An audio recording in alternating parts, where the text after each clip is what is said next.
জান্নাত মায়ের পায়ের নিচে বলছেন নবী হাদিসেতে।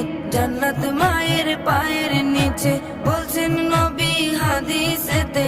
দয়াল নবীর কথা তোমার